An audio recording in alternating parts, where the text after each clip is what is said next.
Fear. Giovanni, there are certain subjects you cannot talk about in Ghana. On cross say. I don't know him. You know, and I remember when the news went out that I was releasing a book, a woman called my wife and said, Sandra, Matis a book on sex. Now, him sex. She was asking a couple that's been married for 38 years, saying him sex and no, so for fear of how would it be received, what would people say? Because it's a one subject that everybody thinks he's a master of. Thank you. And yet a lot of people know next to nothing about. Wow. Listen, Giovanni, if children were born out of good sex, a lot of marriages will be childless. Let's take that again, slowly. On Fridays, I'm very slow.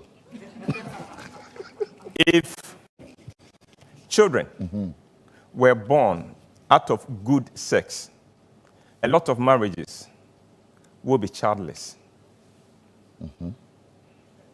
Wow. I'm just looking at myself and imagining my parents. Like, I don't know, it's wrong. And they're watching right now. Mom and dad, hello?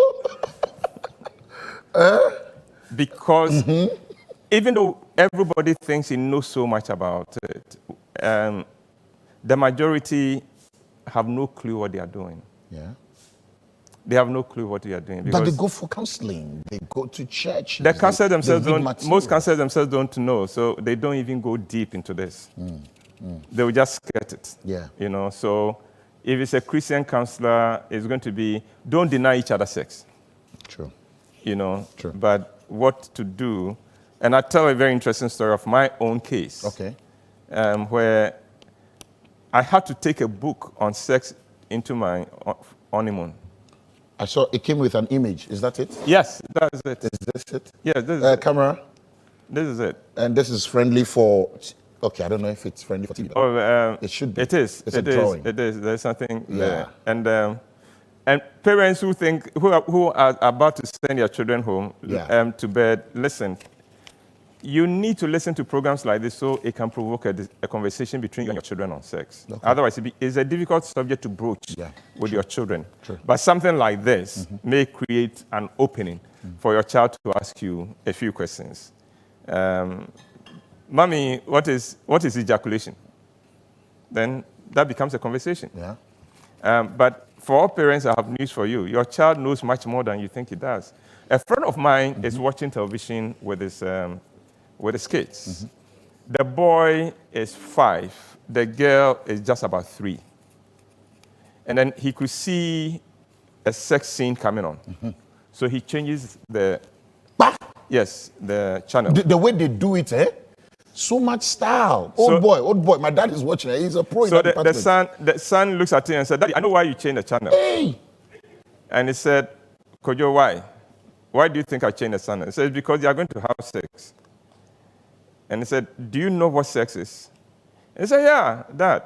Eki and I have been trying to do it, but my thing is too small, so it keeps falling out. At 5?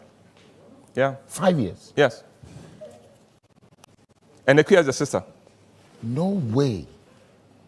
Eki and I have been trying to do it, but my thing is too small, so it keeps falling off. Oh. This is... Don't underestimate how much your children know.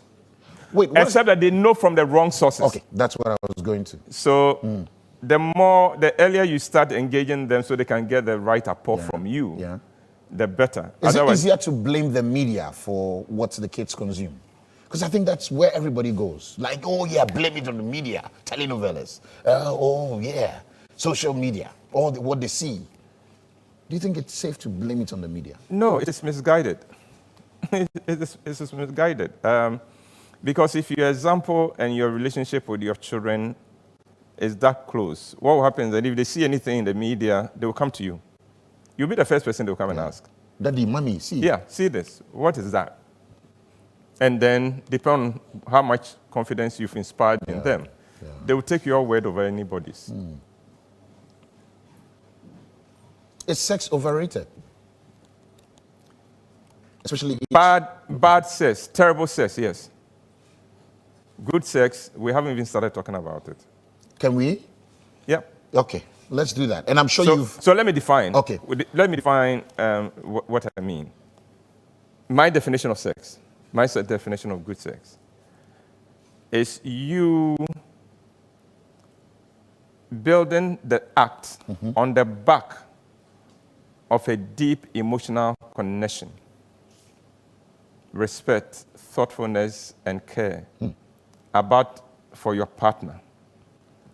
The sex is just an expression of that feeling, of that relationship you have. So I say that a man must learn to make love to a woman's heart and mind before he makes love to her body.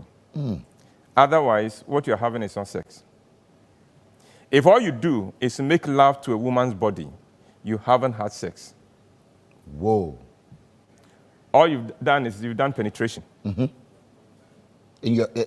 And you can be selfish about that. Yes, for most always, men. Always, yes. It's like and it doesn't matter what the thrusting was. It doesn't matter how many rounds you went. You just made love to her body. You didn't make love to her as a human being. Why is sex everywhere? Is it everywhere? Well, maybe bad sex. But why is it everywhere? Yes. Why are human beings everywhere?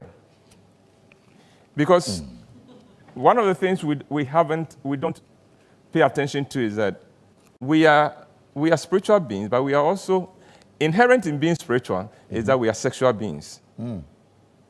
So as long as you find human beings anywhere, you would find prayer, but you also find sex. Sometimes in the same place. Okay.